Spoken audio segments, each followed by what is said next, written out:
자, 오늘은 지난 시간에 이어서 마태복음 5장 33절부터 마지막 48절까지 말씀을 살펴보고자 합니다. 먼저 마태복음 5장 33절부터 37절까지를 살펴보겠습니다.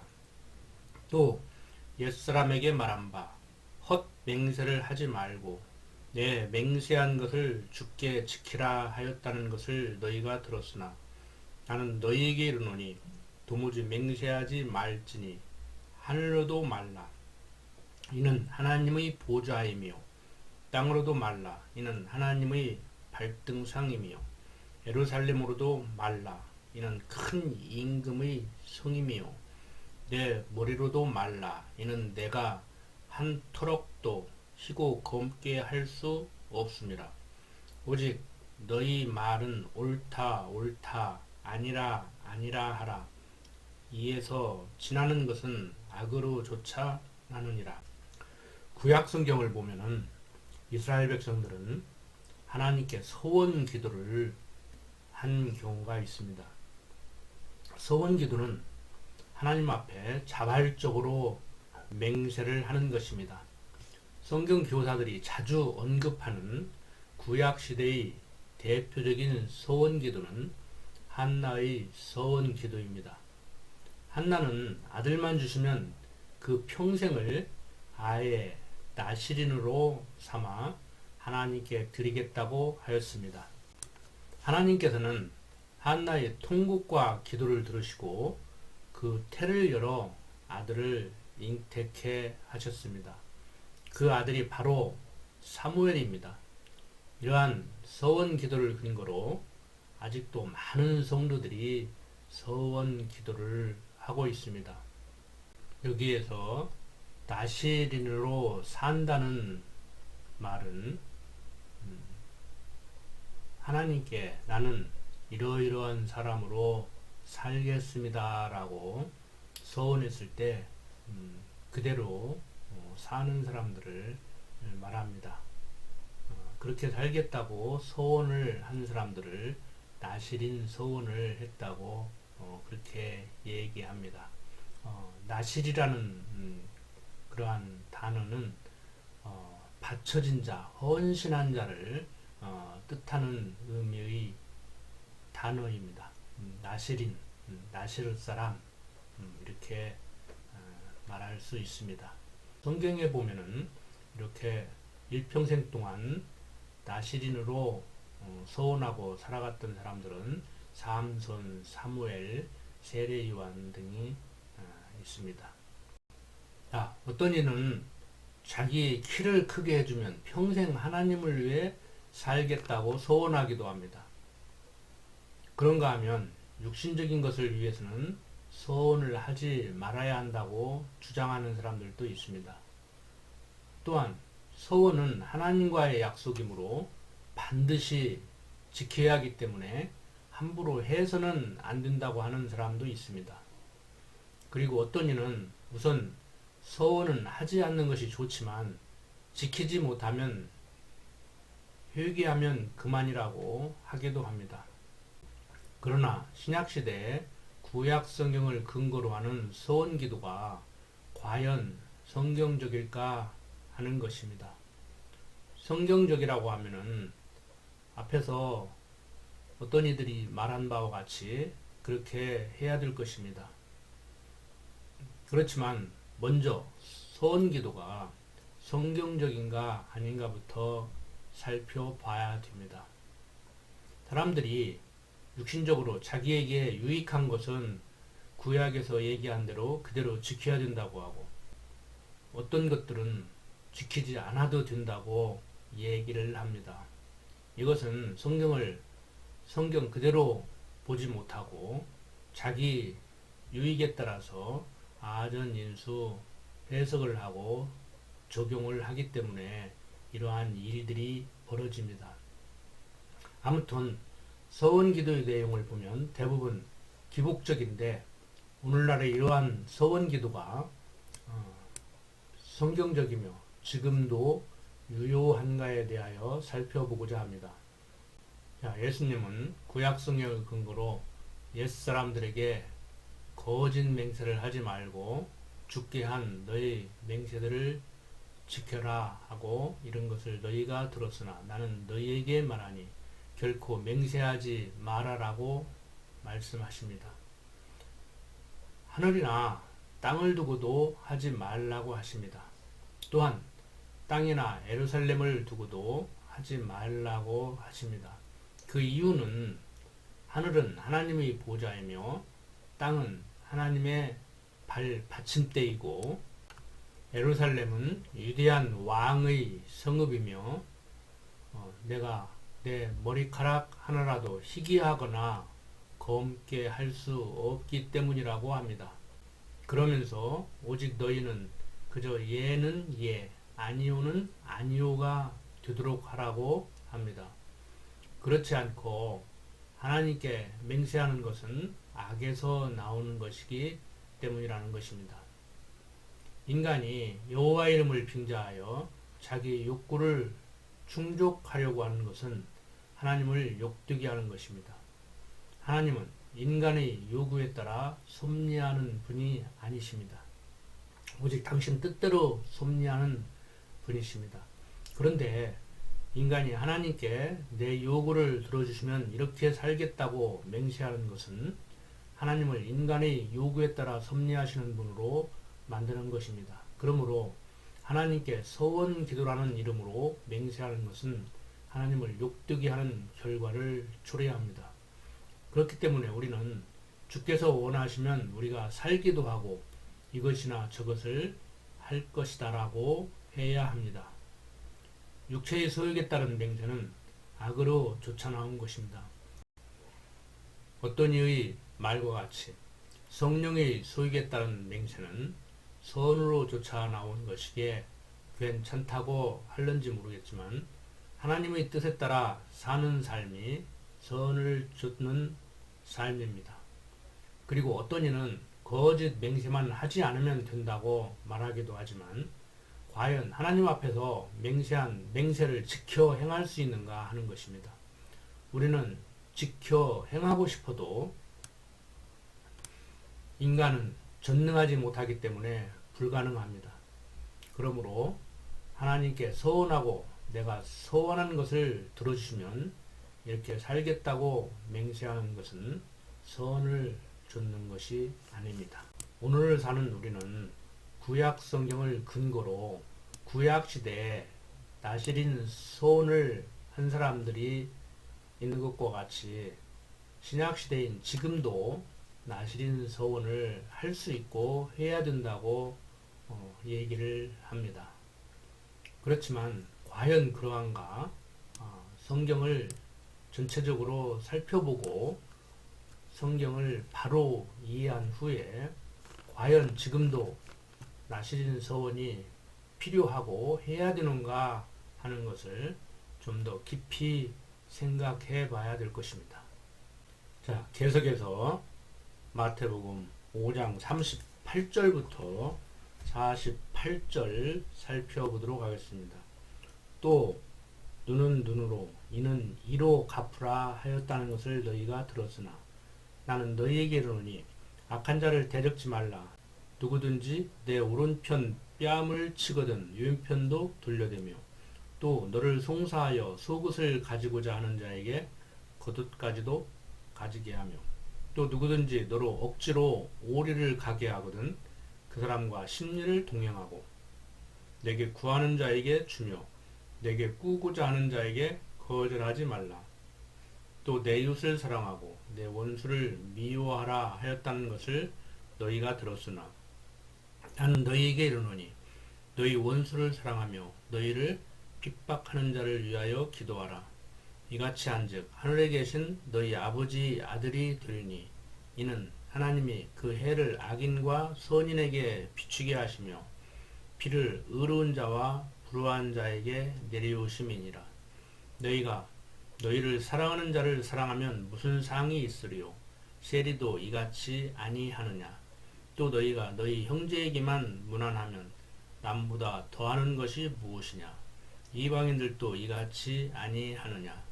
그러므로 하늘에 계신 너희 아버지 온전하신 것 같이 너희도 온전하라. 예수님은 구약 성경에서 눈은 눈으로 이는 이로 갚으라 하였지만 악한 자에게 맞서지 말라고 말씀하고 계십니다. 오히려 누가 내 오른쪽 뺨을 때리거든 그에게 다른 쪽도 돌려대라고 하십니다. 그뿐만 아니라 너를 고소하여 내 속옷을 가지려는 자에게는 겉옷까지도 주라고 하십니다. 또 누가 내게 강제로 1000걸음을 가자고 하거든 그와 2000걸음을 가주라고도 하십니다. 그러면서 내 이웃을 사랑하고 내 원수를 미워하라고 하십니다. 여기에서 그치지 않고 너희 원수들을 사랑하고 너희를 박대하는 자들을 위하여 기도하라고 하십니다. 그런데도 오늘날 많은 기독교인들은 원수를 싸워서 이겨야 할 대상으로 여기고 있습니다. 그래서 찬송가 가사와 같이 죄악 벗은 형제는 마귀들과 싸워야 한다고 얘기를 합니다.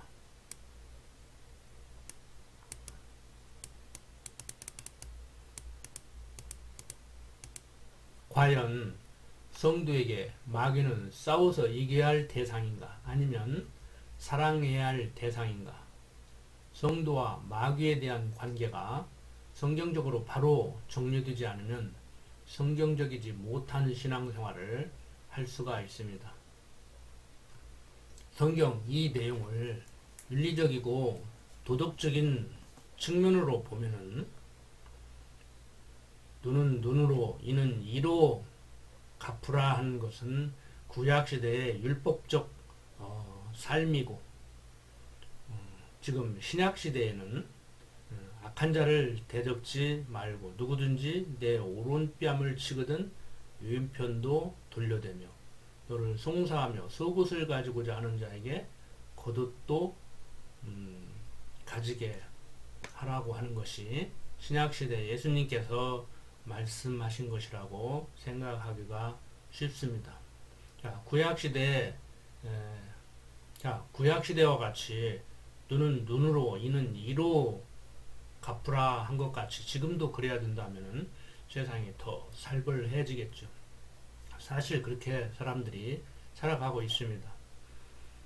그렇지만 악한 자를 대적지 말고 누구든지 내 오른뺨을 치거든 왼편도 돌려대는 그러한 삶을 살면은 세상이 좋아질 것 같죠. 그렇지만 나는 악한 자들에게 항상 짓밟히고 당하게 될 것입니다. 자, 눈은 눈으로 갚는다고 아니면 오른뺨을 때리면 왼뺨도 대주라고 둘 다 문제가 있습니다. 이렇게 해도 저렇게 해도 인간들이 악하기 때문에 악용될 뿐 우리가 생각하는 그러한 좋은 세상은 그렇게 쉽게 오지 않을 것입니다. 그런데 많은 사람들이 성경이 말하는 바가 무엇인지를 이해하지 못하고 아전인수 해석을 하면서 자기 유리한 대로 인용을 하고 적용을 하고 있습니다. 요즘 미국이 이슬람 국가를 대하는 태도나 우리나라 보수 세력이라고 하는 자들이 북한을 대하는 태도를 보면 알 수 있습니다. 상대를 악의 축이라고 규정하고 대적해야 한다고 합니다. 정치적으로 군사적으로 대립관계를 유지하고 있는 상대도 적대적으로 대하는데 마귀는 어떻게 대하겠습니까? 당연히 싸워 이겨야 할 대상으로 여기게 될 것입니다. 신앙생활과 일상생활을 구분하고 이분법적으로 접근하여 기독교인으로서 대적을 대할 때는 싸워 이겨야 할 대상으로 여겨야 한다고 할 수도 있습니다. 그러나 신앙생활과 일상생활을 구분하지 말아야 함은 물론이거니와 신학적으로 마귀는 싸워 이겨야 할 대상이 아닙니다. 마귀는 하나님이 사용하시는 악한 도구이기 때문입니다. 즉 육신적인 부모가 자녀를 양육할 때 사용하는 회초리와 같습니다. 그러므로 마귀는 싸워 이겨야 할 대상이 아니라 찬송과 가사 내용과 같이 아무리 마귀가 우리를 삼키려 하더라도 두려워할 필요가 없습니다. 왜냐하면 진리는 승리하기 때문입니다. 자, 내주는 강한 성이요라는 찬송가를 한번 살펴보면은 내주는 강한 성이요 방패와 병기 되시니 큰 환난에서 우리를 구하여 내시리로다. 옛 원수 마귀는 이때도 힘을 써 모략과 권세로 무기를 삼으니 천하에 누가 당하랴. 내 힘만 의지할 때는 패할 수밖에 없도다. 힘있는 장수 나와서 날 대신하여 싸우네. 이 장수 누군가? 주 예수 그리스도 만군의 주로다. 당할 자 누구랴? 반드시 이기리로다. 자, 어떤 이들은 야고보서 4장 7절의 말씀을 근거로 하나님께 순종해야 하며 마귀는 대적해야 한다고 주장하기도 합니다. 그러나 야고보서 4장 1절부터 살펴보면 하나님께 순종하는 것이 마귀에게 대적하는 것임을 알 수 있습니다. 이는 징계와 채찍을 맞지 않으려면 순종해야 함과 같은 이치입니다. 순종할 생각은 하지 않고 징계의 채찍으로 사용하려는 준비해둔 회초리를 없애려고 하는 어리석음을 범하지 말아야 할 것입니다. 성도와 마귀와의 관계를 이렇게 성경적으로 정리하여 가르치지 못함으로 인해서 성도들을 혼란스럽게 합니다. 설교자들은 성도들을 향하여 원수를 사랑하라고 가르칩니다. 그런가 하면 어떤 때는 원수를 대적해야 한다고 가르치기도 합니다. 심지어 어떤 이는 성경이 가르침은 이율 배반이라고 하기도 하고 동전의 양면 같다고 말하기도 합니다. 그래서 성경의 권유를 떨어뜨리고 있습니다. 우리는 성경 지식이 부족하고 신학적 소양이 없는 저들의 가르침에서 하루빨리 벗어나야 합니다. 성경 그 내용 그대로 성경을 읽을 때는 그 내용 그대로 차근차근 읽어가면서 그 내용이 무엇을 말하고 있는지 그 의미를 파악해야 할 것입니다. 자, 오늘은 마태복음 5장 33절부터 46절까지 말씀을 통해서 하나님께 순종하는 삶, 마귀와 싸워서 어떻게든지 이겨보려고 하는 삶이 아니라 하나님께 순종하는 삶을 살면은 하나님께 순종하지 않을 때 징계의 채찍으로 들어 사용하시는 사단으로부터 벗어날 수 있음을 오늘 확인했습니다. 사단으로부터 벗어날 수 있음을 오늘 확인했습니다. 마귀와 싸워서 이기려고 하기 전에 이기려고 하지 말고 하나님께 순종하는 삶을 살았으면 하는 마음입니다. 기도드립시다.